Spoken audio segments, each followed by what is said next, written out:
Inilah Injil suci menurut Lukas. Dimuliakanlah Tuhan.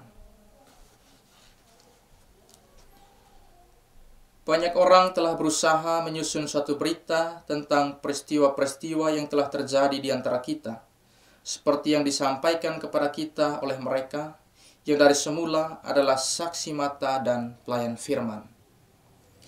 Karena itu, setelah aku menyelidiki segala peristiwa itu dengan saksama dari asal mulanya, aku mengambil keputusan untuk membukukannya dengan teratur bagimu, supaya engkau dapat mengetahui bahwa segala sesuatu yang diajarkan kepadamu sungguh benar.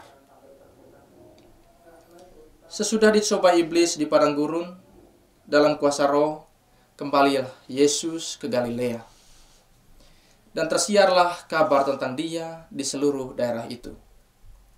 Sementara itu, ia mengajar di rumah-rumah ibadat di situ, dan semua orang memuji dia.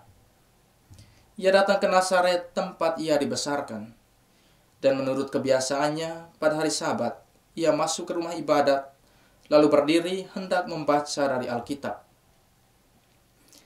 Kepadanya diberikan kitab Nabi Yesaya, dan setelah dibukanya, ia menemukan nas di mana ada tertulis, Roh Tuhan ada padaku, oleh sebab ia telah mengurapi aku, untuk menyampaikan kabar baik kepada orang-orang miskin, dan ia telah mengutus aku untuk memberitakan pembebasan kepada orang-orang tawanan, dan penglihatan bagi orang-orang buta, untuk membebaskan orang-orang yang tertindas, untuk memberitakan tahun rahmat Tuhan telah datang.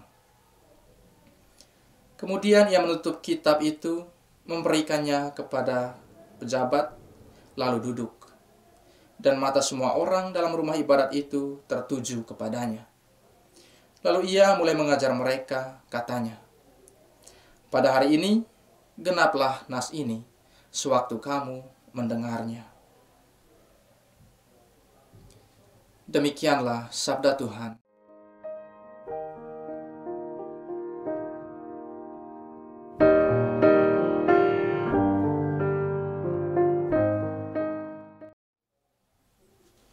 Bapak, Ibu, saudara-saudari yang dicintai dan mencintai Tuhan. Injil suci yang telah kita dengar memberikan gambaran yang cukup jelas kepada kita tentang siapa Yesus dan tentang Roh Kudus yang ikut berkarya bersama Yesus.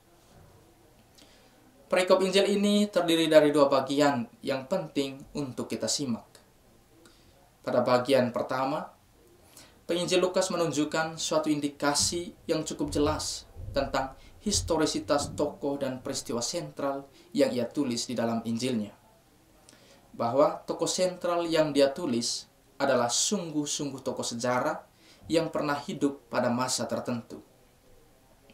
Tokoh yang dimaksud adalah Yesus Kristus sendiri.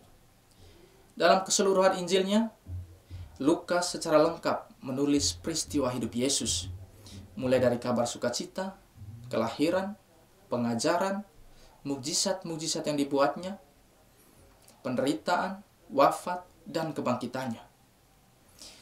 Dalam Injil tadi telah kita dengar secara jelas bahwa Lukas sebelum memulai menulis Injilnya ini, dia melakukan penyelidikan atau riset secara saksama, baik melalui literatur-literatur yang juga menulis tentang Yesus, maupun juga melalui orang-orang saksi mata yang pernah ada dan hidup bersama Yesus.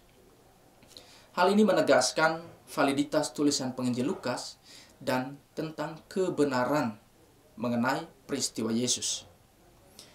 Penginjil Lukas secara jelas menulis demikian.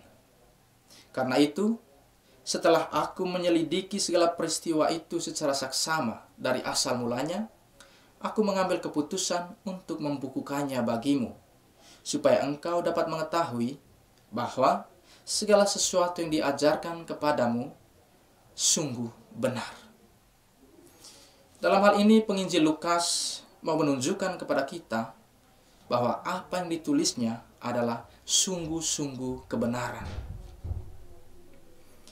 Pada bagian kedua, penginjil Lukas menunjukkan secara singkat bagaimana Yesus menegaskan tentang identitasnya. Secara lugas, Yesus mengatakan, "Pada hari ini, genaplah nas ini sewaktu kamu mendengarnya." Kata-kata Yesus ini sesungguhnya merupakan tanggapannya atas kutipan dari nubuat kitab Nabi Yesaya ini, dengan yang berbunyi, "Roh Tuhan ada padaku, dan Ia telah mengutus aku untuk memberitakan pembebasan."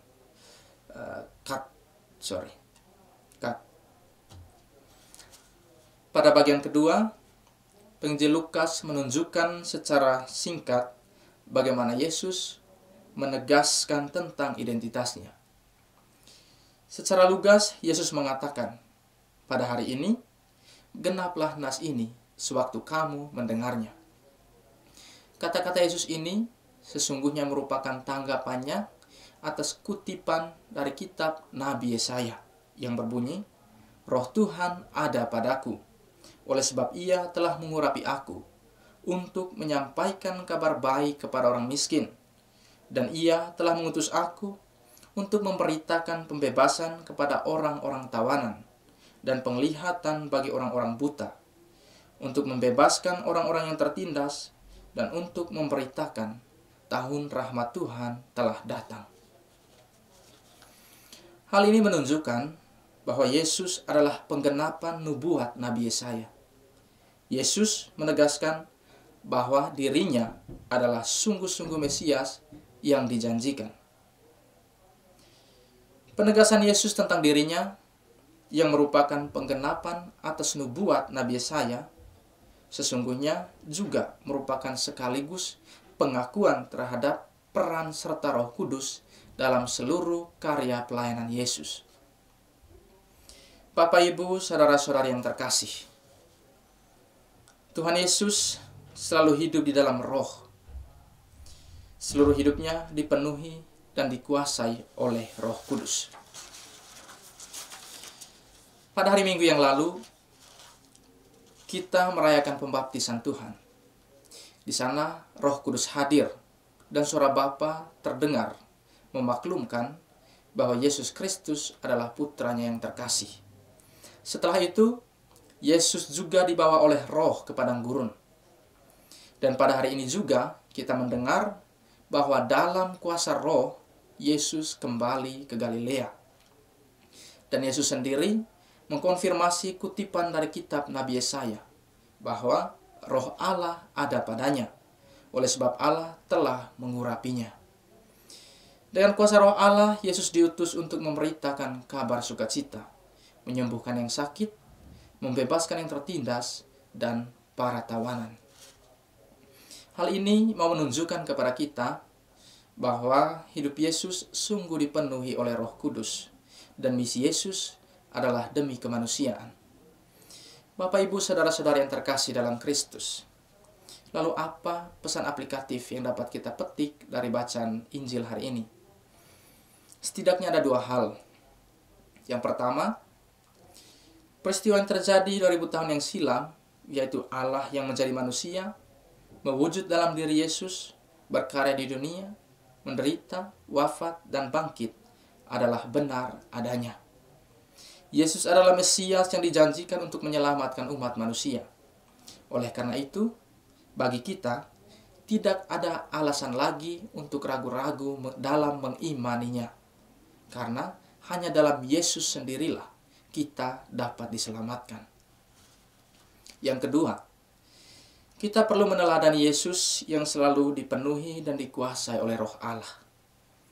Dalam kuasa Roh itu, Yesus diutus untuk membebaskan, menyembuhkan, dan menyelamatkan umat manusia. Maka kita perlu membuka hati bagi Roh Kudus agar hidup kita dikuasai dan dituntun oleh Roh Allah. Ketika hidup kita dipenuhi dan dituntun oleh Roh Kudus, maka hidup kita akan berguna bagi Allah dan bagi orang lain. Kita memang tidak bisa menggantikan peran Kristus sebagai penyelamat dan penebus dunia. Tetapi setidaknya kehadiran kita mampu membebaskan, menyembuhkan, dan menyelamatkan orang-orang yang sedang berada dalam situasi terpuruk hidup mereka. Kehadiran kita setidaknya dapat memberikan semangat bagi mereka untuk bangkit dan kembali hidup dengan tenang dan damai. Semoga Tuhan membantu kita. Amin.